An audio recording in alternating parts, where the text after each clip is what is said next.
You're listening to the Religion Unplugged podcast. I'm Matthew Peterson, editor of the show.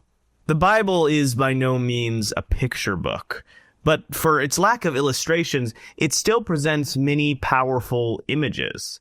A burning bush, a giant fish, an angel army, a pillar of fire, a snake, a harp, a wall, a fruit tree, a lamb, a tomb, a fishing net. The Bible seizes the visceral realities of what it means to be human and all that gore, grief, and glory by connecting its ideas and its characters to natural elements we interact with daily, even if, in some cases, those elements are acting very differently than how we typically experience them. So to bridge this gap between the descriptions of the world found in Scripture and our physical experience of it, we have artwork. But is quote-unquote Christian artwork the only art through which Christians can see reflections of Scripture? Ben Quash, director of the Visual Commentary on Scripture, doesn't think so. The Visual Commentary on Scripture is an online resource from King's College London, which combines theology, art history, and biblical scholarship to pair artwork from all across the stylistic and historical map with different sections of Scripture. These pairings are called exhibits and feature high-quality scans of art pieces tied together with biblical commentary. After over a decade working on the project, Ben is taking a step back. He was interviewed on this show before my time, 6 years ago, when the project was still relatively young. So we wanted to have him back on the show as his time ends to talk through what he accomplished, why the internet needs the VCS site, and what's next. Here's Ben. Ben Quash, thanks so much for being on the show. Really appreciate you making time for us. It's very good to be here. So I think just to get started with the most basic of situations, for our listeners who missed the first time you were on the show, since it's been 6 years, can you talk a little bit about what the Visual Commentary on Scripture is and why you wanted to be the one to direct it? Well, I've been writing an article this last couple of days. I'm in a remote part of northeast England, on the coast of northeast England, with a ruined castle a kind of few hundred meters away, and this is the land of the Celtic saints. And so I've been kind of getting back in touch with ancient Christian commentary and the ideas of how early Christians read the Bible.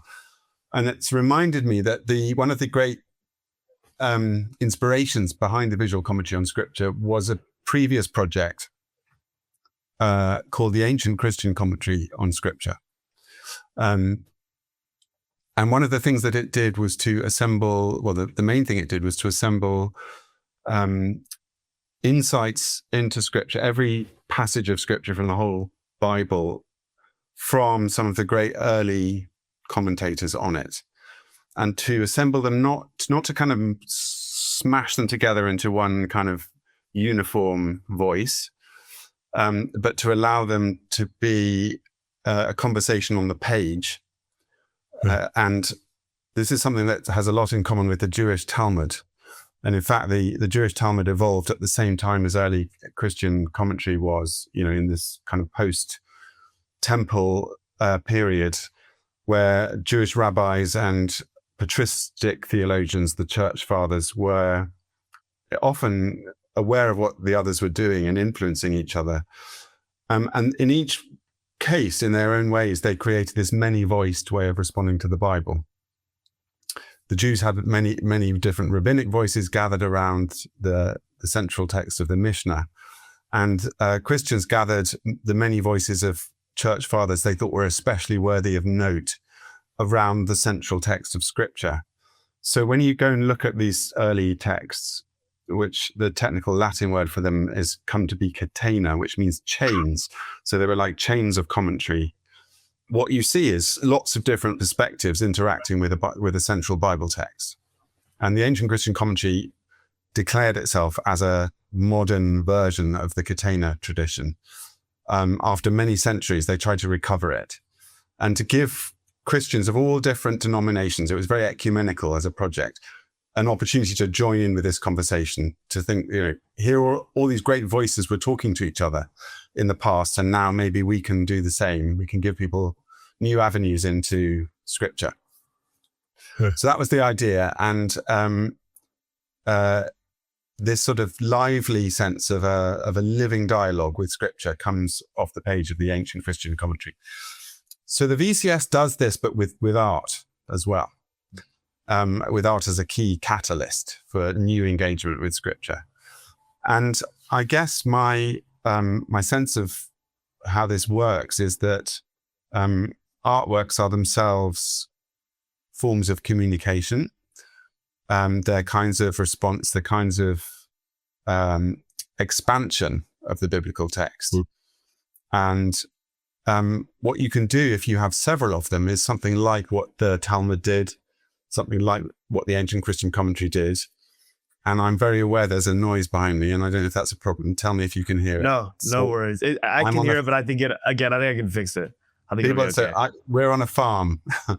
No, I figured that's great. Sheep. It's very, very biblical in a sense. There's loads of sheep. Exactly. Yeah.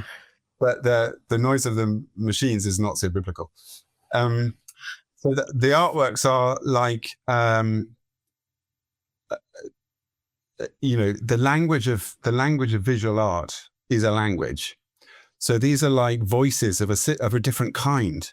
And what you get is if you put a group of different artworks around a scriptural text, you hear a multi-voiced response to it, a bit like those earlier versions. But this is a new medium for that, the visual medium, which modern technology has made possible. So what we do is something that's very ancient in one respect, because it's got these long continuities with Jewish and Christian ways of gathering voices, interpretative voices around scripture. And it's incredibly contemporary at the same time, because we now have this possibility with the internet to bring visual interpretation together on a single virtual page.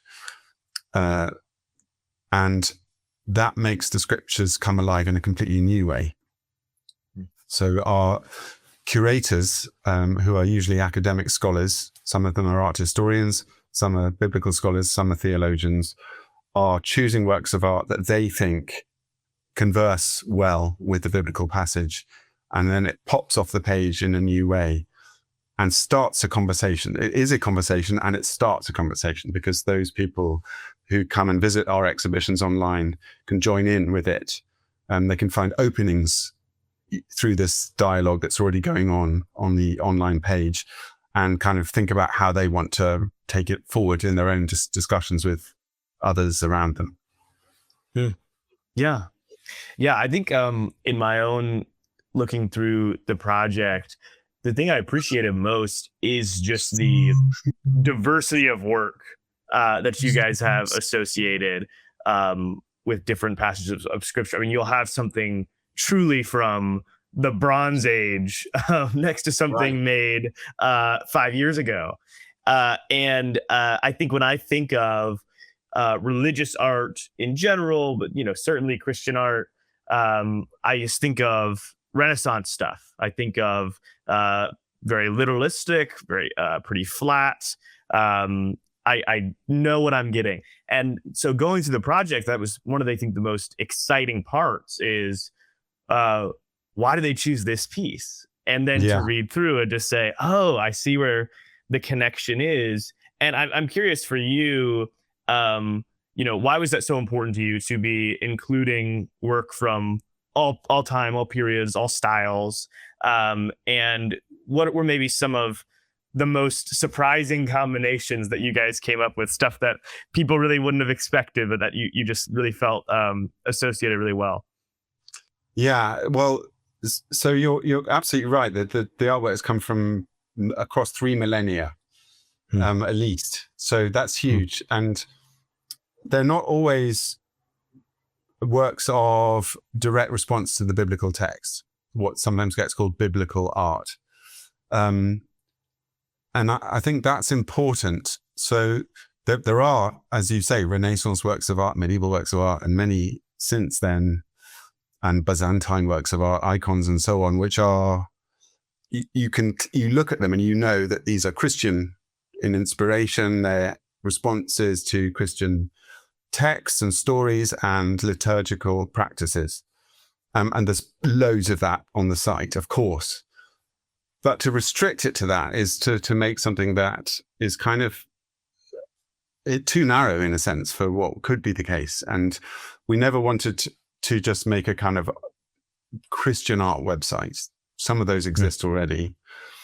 This is more about how the world that the Bible describes, the world the Bible talks about, is as big as the world that art relates to. It's as big as creation. It's as big as heaven and earth. And that means that potentially any humanly made response in artistic form to the vastness of the created world with all its dimensions is a potential conversation partner with the biblical text.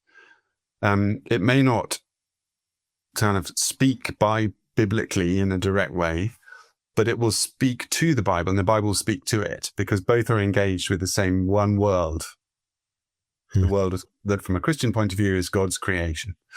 So that's a fundamental kind of release. It's a liberation into saying anything can converse in this one world. Let's put them together and see what they say to each other. And so when we've commissioned exhibitions, as we call them, online exhibitions from our hundreds of contributors, we've said, be prepared to take, imagine, unexpected visual conversation partners with the text. If there's something that you think a biblical text is driving towards in terms of, a deep theme about, let's say, faithfulness or forgiveness or family relations or money, the list is endless. And you can think of works of art that are addressing those kinds of deep issues about how to live well, what kind of a world we live in. Then let the works of art come into contact with the Bible and see what happens. And that's been one of the best things about the site, I think, is that it's kind of opened outwards to every domain of life. And I think our most successful exhibitions are often the ones that have at least one wild card. We call them sort of wild card works of art. Sure. So, there might be a Renaissance work that's obviously responding to the text, but there might be an ancient artifact that even predates the Christian Bible. And then there might be a super contemporary work that's exploring an issue of great human importance and relevance, money, family, whatever it is. And you put them together and you've got this kind of, it's like a catalytic effect, chemical. It's like a chemical reaction sometimes. And you asked, about particular examples where I think that might have worked. I mean, sometimes it's been the case that a particular biblical figure like Salome, who isn't named in the Bible, but the daughter of Herodias, who dances for Herod at the feast, at his birthday feast before John the Baptist is beheaded. She's somebody who different eras have reflected on and responded to massively differently.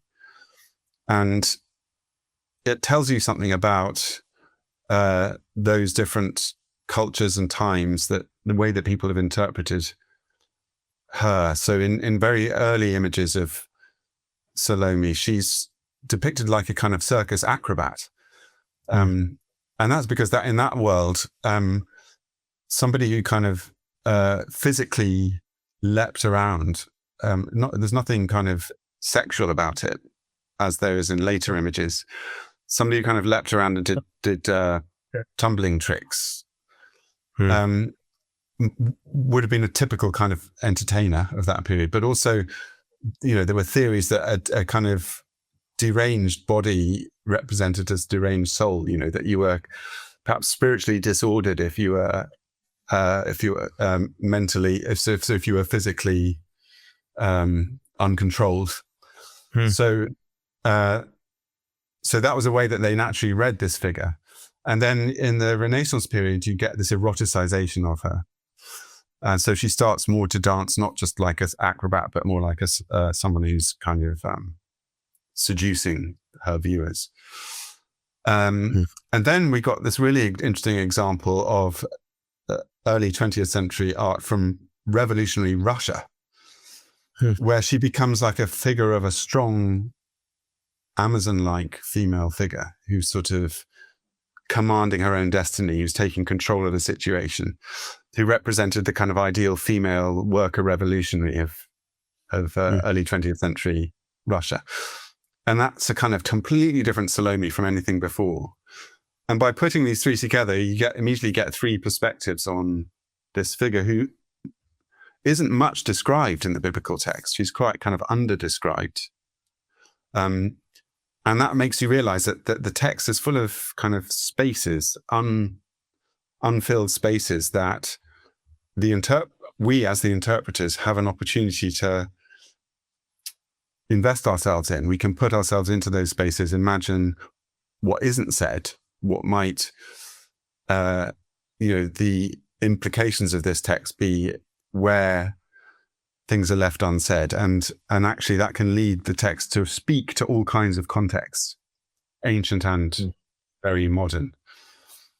So we found that a lot of our exhibitions are kind of showing us that time and the Bible are an endless, there's a process going on all the time as the Bible unfolds itself through time, in which it's able to say new things constantly to new audiences. And that's part of its power. Yeah. Was there any particular passage or section that really stumped you, that you just had trouble finding the right artworks to pair with it? Or was it more common that you guys had too many options and it was hard to narrow it down? Oh, well, we haven't finished yet. So although I'm moving on, the project will continue for another, we hope for another sort of 3 years or so. And by that point, we'll have covered the whole of, we hope. And what are you missing? What are you missing right now? We have a lot of prophets to cover. So the prophets, because the prophets are massive. There's so many books. The prophets and the books of the prophets are some of them very long, especially the major prophets. So there's a great deal of materials that we're still commissioning. Some of the epistles, we've pretty much finished the Gospels and the Pentateuch, especially the narrative parts of the first 5 books of the Bible. So, all the stories of Abraham, Isaac, Jacob, Joseph, Moses, all of that stuff. And that's partly because people find it more easy in the way to write commentaries about those things and to find artworks because they're narrative. And the stories are the ones that tend to get depicted by artists. The prophets and the epistles are interesting because they're non-narrative. They are, they're reflecting on questions of ethical behavior, of how to be faithful, about what constitutes kind of failure before God, how experience of redemption is encountered in human lives, and so on. So these are they're not abstract because they're very much part of embodied human lives in society, but they're not directly told as stories. And I think those have been bigger challenges for us as we commission exhibitions and for our contributors as they write them. Sorry, farm vehicles again. And no worries. And so that's those have been bigger challenges. And those have actually often meant that we get more creative exhibitions, but they're harder won because people have to think more out of the box and choose works of art that might say, explore in a more abstract way, maybe even through more abstract art, questions about grace, faith, sin, and so on. So I think those have been challenges, and we've often had to kind of work quite closely with our authors to to look for works of art that unexpectedly seem to do things. So often more contemporary works of art often pop up in parts of the VCS which are less narrative. And I think if you visit the site and look at the epistles and the prophetic literature, you'll see probably more contemporary works of art, for example, than in the more narrative sections of the Bible. I think that's a very, it's a hypothesis. I feel like I'm experimenting with it myself by looking back. We should probably do some kind of spreadsheet and see where the contemporary works are. But I bet we'd find a lot of them are concentrated around non-narrative texts. Yeah, I was showing my wife the site last night, and she loves Hosea, and she asked me to click on that one and go through. I think you don't have many. I don't think in Isaiah. I don't remember how many you did, or maybe it's just one right now. But whichever one we looked at, it was very like there was like a very devastating older painting, probably from the last like 200 years. And then there was something very bright and brash and text heavy from the last like 30 years. And it was very, it really did give off the essence of Hosea to me. And like this, and that strange, like deeply painful story. But also this like bright promise of what's to come and of God's plan for his people in the darkness of what was going on. I think I know what you're thinking of the work of art.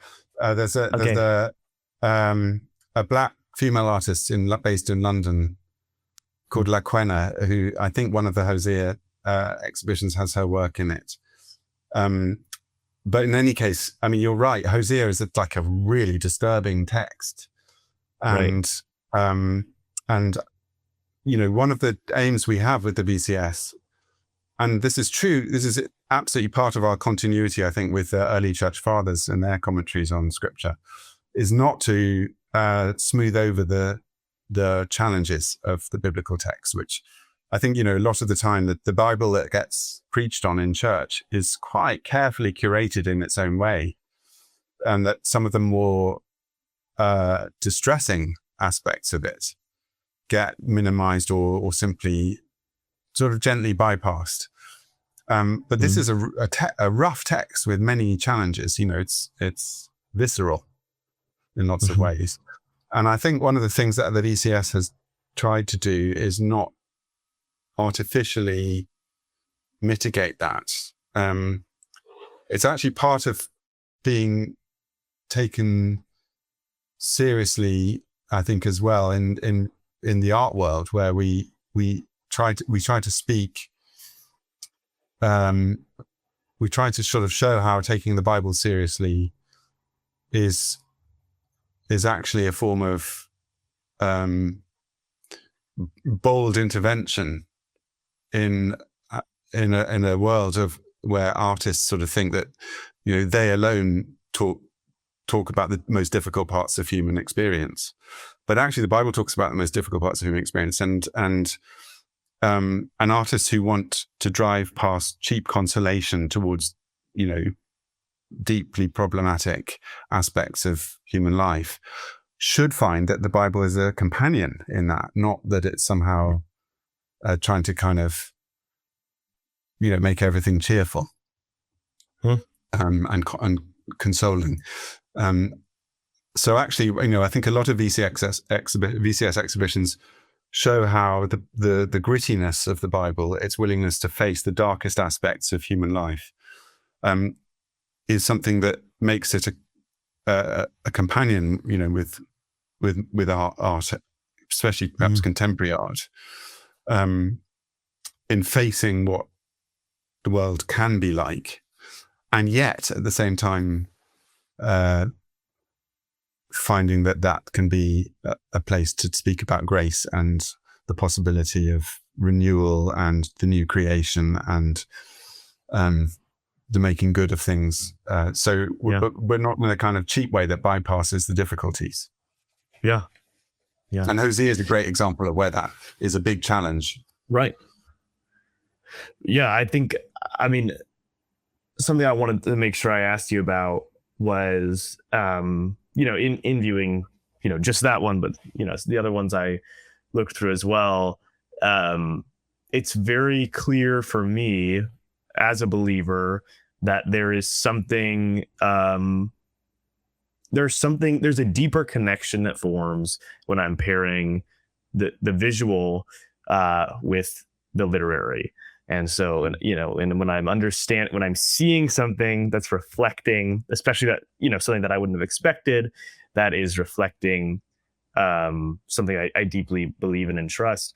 And I think there is that we're living in a time right now where our ability to connect with visuals and for visuals to shake us is in a lot of ways being preyed upon with our addictions to social media, where we're seeing incredibly violent things online all the time, incredibly sexual things, things that we are made to want. I remember listening to, to take like, for example, the culinary world. I remember listening to a professional chef a few years ago who was just devastated, talking about how social media has made the way food looks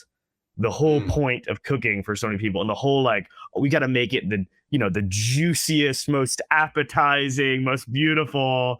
And when you take that out, when you isolate just the visual, you're removing the taste, which is so important, and the smell, which is so important, and the physical process of what it took to make it. And I'm curious how you see VCS as maybe a defiance of this this tendency that the rest of the internet is having right now to control us with our vision, with our eyes, and to draw up desire in us wherever it can, just to keep us looking, and where you see it as sort of using that God-given trait of us for good. I'd love to hear you speak on that. Gosh, that's such an interesting question. I've got about 3 different lines of thought that Great. explode out of that. First of all, I mean, yes, you're absolutely right. There's a certain kind of way in which the visual is like a betrayal of the full range of human experience, especially in the online world. I've got two sons who are in their early 20s, and I still find it really weird that if we go out to a restaurant and they get a plate of food, the first thing they want to do is take a photograph of it and place it, put it out on social media. Like, why don't just first of all taste it? It's not first of all a visual artifact. It's food, and and we know that the way that advertisers spray food with water to make it look more succulent and all that kind of stuff. It's just kind of sure. Anyway, but there's a kind of, so the visual is dangerous, and the Bible knows this. There are ways in which that at various points in the Old and New Testaments, the dangers of visual experience get explored. There are lots of words for beauty in the Bible, and some of them are very positive, but some of them definitely are indexed to danger. So you can be led astray. You can use beauty as a kind of disguise or form of false self-presentation. And so the recognition of the dangers of this sort of the visual are very ancient. Of course, the golden calf was visually spectacular, and that's sort of always the prime example of idolatry, of a false attachment, false worship. So that runs through it, and yet at the same time, visual experience properly integrated with human life in the whole, in the round, is about full embodied relationship with the world, with other people, and with God. And St. Augustine and other early church theologians celebrate vision amongst the various bodily senses as one of the highest because it's communal. So Augustine says we can look with others at the same thing. It's not, he says, when we touch a particular, spot, no one else can touch it at the same time as us. If we eat something, back to food, they can't eat exactly that same thing as us. But when we hear and see, hearing and seeing, he therefore puts higher. We can do it together, and we can all together share and delight in the same thing at once. And that for him makes them like wisdom itself. We participate together in wisdom. So it's a celebration of vision as potentially a place of meeting, a meeting point. So I think of the visual commentary as, I've talked about it being a massive conversation across time and across the globe now, as our visitors come from all over the world. But it's a conversation as well in which people meet through shared visual experience. So what Augustine talks about is this sort of wisdom-like meeting through shared experience, I think can be served through the visual medium. And that's part of what we're trying to do in making it both a conversation, but also like an exhibition in which, lots of people come and look at the same thing together. And they're kind of formed as a community in shared looking. But the other thing I was thinking as you were speaking is something that is probably one of the things I'm most pleased about as we look at the statistics to do with our site, our website, is that people spend a very, very unusually long length of time on individual web pages compared with the standard on the internet. So there's always a risk with anything made for internet consumption, as with social media, that it's like people are snapping through it at high speed, scrolling or whatever. And I knew even when we began this 10 years ago that was going to be one of our biggest challenges, was to slow people down and hold them.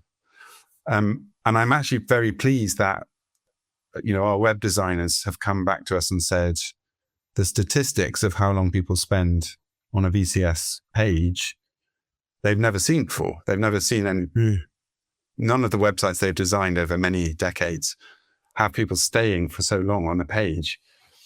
And I think it's partly the quality of the artworks and the interest of the topic and the weird thing we're doing in bringing visual art and scripture together. It's partly techniques like audio tracks, which we have for many of our exhibitions now, so that if people listen to the commentary, the written commentary, while looking at the artwork, they tend to stay and listen to the end. But I think it's partly that the things we're asking people to think about and reflect on are gripping enough and substantial enough that they're willing to wait for a while and take some time over it.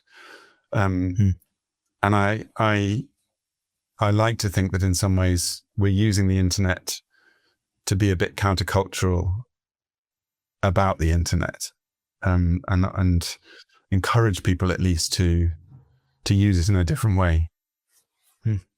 Yeah. We're a little over time, so I don't want to take too much more from you. But I'll kind of end with this.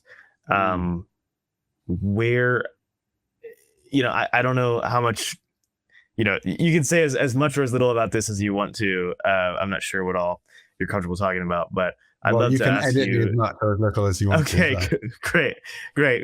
Well, I'm just curious why you decided to leave the project, and what's coming next for you. Well, I love this project deeply, and it's been all-consuming aspect of my life for, I said a decade. It's actually even more than that, because this whole thing began with a conversation with Howard and Roberta Amundsen, who've been the profoundly important and generous funders of this. In, I don't know, something like 2014, or even earlier maybe, when they described Howard Amundsen's vision of how he was comparing it with the printing press in early modern Europe, and the invention of the printing press, and how that radically transformed the way people read the Bible and what people read, because the Bible could be produced in people's own languages and circulated in a way that meant that people had new access to its text in a way that had never before been the case. They would have only heard it read in church in Latin. And he said the rise of the internet is comparable to the invention of the printing press. How will this affect the way people read scripture? And he rightly observed that one of the key aspects of online engagement is visual. So in a visual age, how will people, which is supported by the internet, how will people read scripture? And he said, you could imagine a project that might explore this. And I'd said, I've been thinking about this too. And that at that moment, destiny was shaped and a new path opened up. So I've been traveling this path, and it's been fascinating. The reason I'm moving on, to go back to your question, is that particular opportunity has opened up in the University of Cambridge, which is a very ancient university, where I did my first degree, and that's something called the Regius Chair of Divinity, which was founded by Henry VIII in 1530 something, 1540. So we're 500 years ago, almost exactly 500 years ago. The oldest chair in the University of Cambridge came up, and I was appointed to it. So that's the kind of opportunity of a lifetime. And for that reason, I'm moving on. But what I carry with me into this new role is a profound conviction of the importance of the arts for the way we read the Bible and the way we do theology. And I wouldn't have that were it not for the time that I've spent, the wonderful time I've spent working with the visual commentary. And I hope that that's going to sow all kinds of new seeds in the context of the ancient University of Cambridge, that will be opportunities through teaching undergraduates and master's students and PhD students, all kinds, and talking to colleagues in other disciplines, including art history and the University Museum, the Fitzwilliam Museum, and all kinds of people who work in parallel disciplines, to show the richness and excitement of using art and theology together. To what I like to use the language of blessing about this, to kind of explore new visions of what blessing is, and of how we can think of our intellectual endeavors in a university as in some way serving the blessing of others. What is it that we want to achieve through our studies, and how is it that we can give people visions of what they should care about most, how they might be being called to transform themselves towards that vision. So that's what I hope I'll be bringing into the new role. So I won't leave the VCS behind. It'll be with me only, and I'll still be a kind of slightly more long distance general editor for it as the team carry the work forward. Very cool. Well, congratulations on the new position. That obviously makes a ton of sense why you would have to take it. I just really appreciate you coming on the show. Really fascinated by what you're doing over there, and excited to see it come to full completion. And just thanks again. Thanks very much, Matthew. It's been a pleasure. Thank you for listening to the Religion Unplugged podcast. You can find the visual commentary on scripture at thevcs.org. You can also sign up for their new newsletter called Bible and Art Daily, which will send artwork and an audio scripture commentary straight to your inbox every day. You can also find them on Instagram, TikTok, Facebook, and X. If you like the podcast, please consider rating and reviewing us on your podcast platform, subscribing to Religion Unplugged on YouTube, and sharing our work with friends or on social media. It really helps us out. Religion Unplugged's reporting and analysis is brought to you by real people like me, not AI. If you appreciate the work we do here at Religion Unplugged and want to keep this show ad-free, please consider making a donation. Now is a particularly good time to give, since from now through August 17th, your gift will be doubled. Thanks again for listening, sharing, and giving. We'll be back in 2 weeks with a brand new episode of the Religion Unplugged podcast.